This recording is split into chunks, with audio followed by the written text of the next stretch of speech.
So, Steph, I suppose the first question is why wild gardens? What drew you to this subject? Well, obviously, it's a bit of a hot topic at the moment, but when I started writing this book, it was 3 or 4 years ago.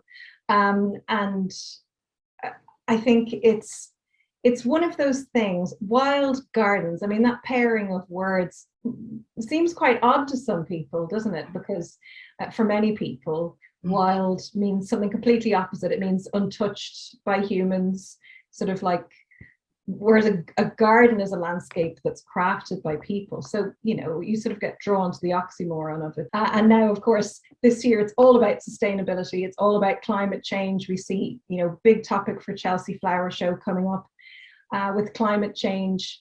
More and more and more people are becoming interested in this. I'm sure everybody recognizes this wonderful shot, but it's such an iconic shot, isn't it? The Nuttery at Sissinghurst.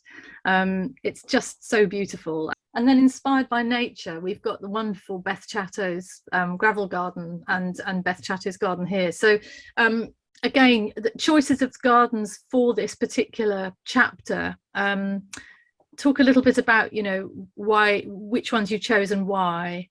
So this chapter is about the sustainable side of things. It's about, right plant, right place, as we all know Beth Chatto was all for.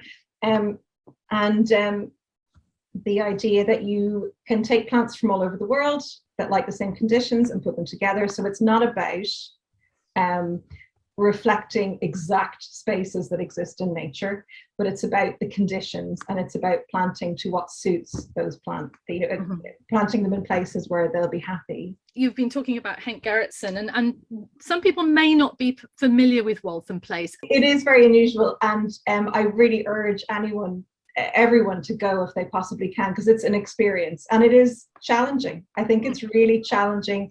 That the images that we have are in the book are lovely, but possibly don't portray exactly how crazy it can be in like full on high summer.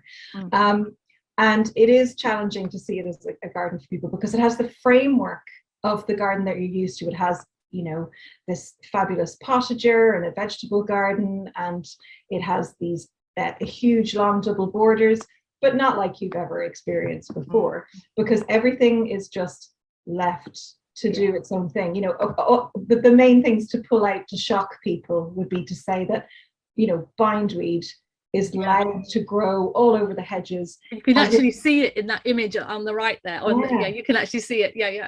That's encouraged. I mean, so Henk Gerritsen, he was asked to come and design it by the owner.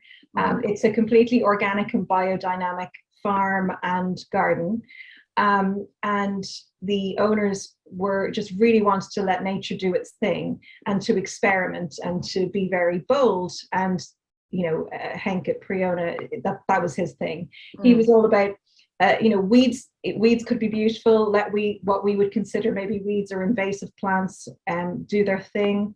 But you could control it. You could control how far they spread by making sure there were competing plants who were also very happy. But they really pushed it as far as they possibly could at Waltham.